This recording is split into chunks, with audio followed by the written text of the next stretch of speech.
As for the showcase behind me, in it we have two beautiful limestone statues exhibited. One is for a lady, and the other is the remains and fragments of a statue. It's the head of a nobleman. His name is Nachtmin, and this was a group statue for him and his wife.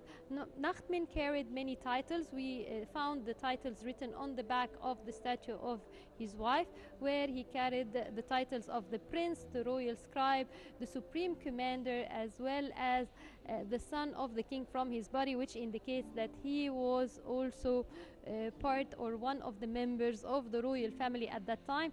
This group statue dates to the time of the post-Amarna era, the end of the 18th dynasty, around 1300 BC. If we look at the statue, the couple are beautifully depicted with the thick hair wig, the beautiful and delicate features, and for the lady we can see the beauty of her dress.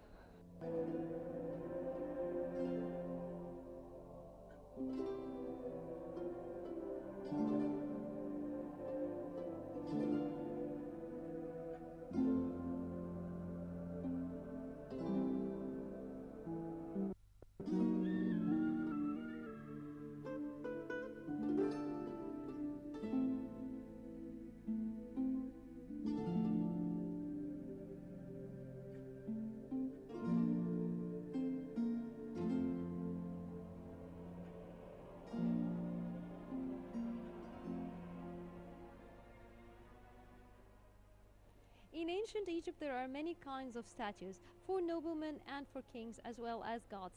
This is behind me a nobleman statue. To my left hand side, we can see the nobleman depicted in a kneeling position, and he's holding the emblem of a goddess called Hathor. She's the goddess of love, joy, and beauty in ancient Egypt, as well as one of the protectress goddesses of the sky. And here we can see that she's depicted as a lady with the eyes and the forehead of the cow. Hathor has many shapes, so she could be a woman with two horns and the solar disk, or a full cow, a bovine form, or a lady with the ears and the horns of the cow.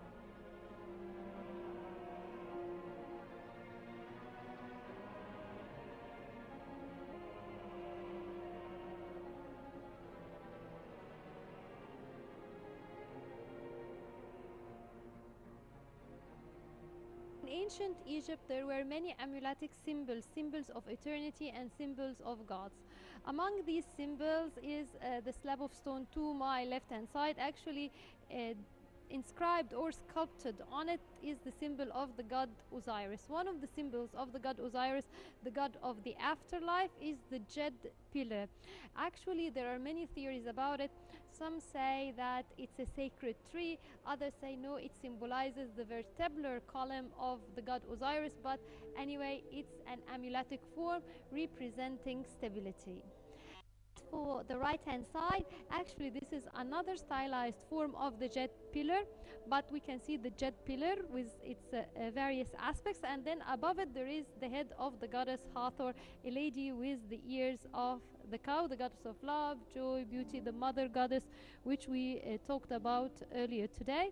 And then above her head there is a square, and in the middle of that square there is a cobra, the protectress goddess of the south, and this is symbol of her musical instrument, because her musical instrument was the sistrum.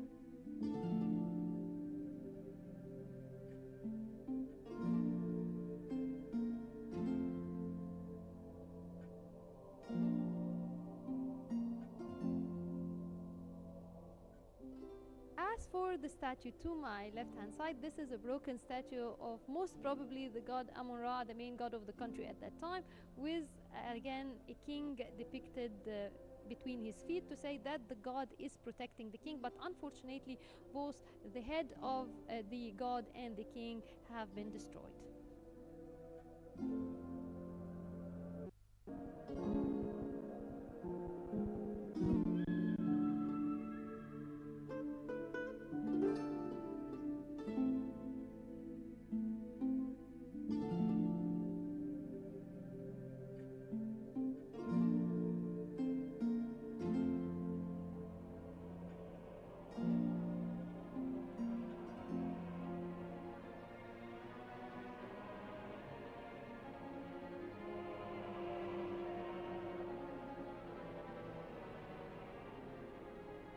Earlier we have looked at votive statues given by the noblemen to the gods, like the votive statue of the nobleman to the goddess Hathor. And now these are group statues of kings, but now they are giving, the kings is giving the statue or the offering to the god. These statues actually, they were placed in the temples of the gods, so that when the priests are performing the prayers and the worshipping of the gods, these statues as well can enjoy it, because it has the image of the god depicted or sculpted in the statue. But then the king places himself as well, so that the king's spirit can enjoy as well these prayers and this type of worshipping at the temple. So the first statue here, we have a statue of Ramses II, but unfortunately the image of the god he is giving that statue to is missing and broken.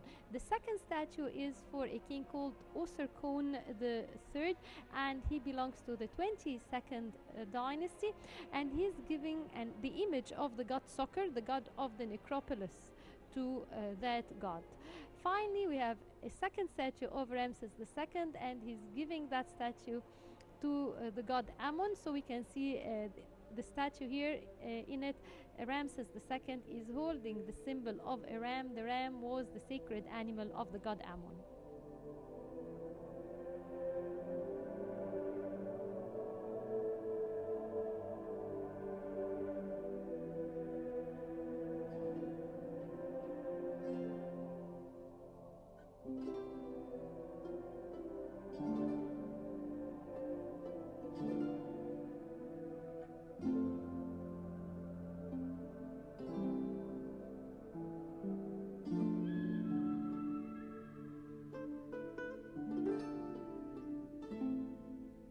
Left-hand side, this is a statue of the god Amun-Ra made out of alabaster. It is believed to date to the 18th dynasty, maybe to the time of King Tutankhamun. God Amun-Ra was the main god of the area of Luxor. Before 1500 BC, he was a local god of that area. Together with his consort, he was called Amun only, and he had his consort called Amunet. And when the kings of the Middle Kingdom came to power in 2000 BC, they raised the status of their god from a minor god to, or a local god, to a major god. And especially after the 18th dynasty, because they came from Luxor, and also he was one of the main gods of Luxor, and they added to him the epithet Amun-Ra. Of course, Ra is the sun god. And they changed his consort from Amunet to a goddess called Mut, meaning the mother goddess.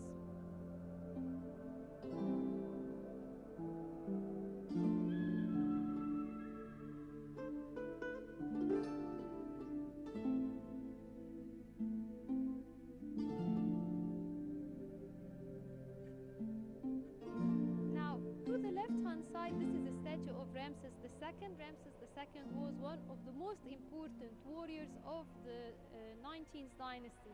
Actually, he led many campaigns to the northeast of Egypt, in the area of the Moyen Orient or the Green Crescent, especially in Iraq, as well as in the area close to the borders of Anatolia. One of the most famous battles he led was that of the Battle of Qadesh against the king of the Hittites, which later on resulted in the first political marriage and the first peace treaty in the world's history. Now, Ramses II here is depicted as a sphinx holding the emblem of the god Amun-Ra. Again, this is a votive statue, but this gives us room to talk about sphinxes. The oldest form of a sphinx as a statue, actually, it was the sculpted image of the sphinx at the Giza plateau. Originally, the image of the sphinx symbolizes the guardian god of the horizon, but then later on kings adopted such an image to say that they are the guardian gods. So here when we see the king with the body of the lion, he is depicted as a protector god. They place the head of the king to say that I, Ramses II, I am that god. I am as strong as a lion. I am the guardian god of the horizon.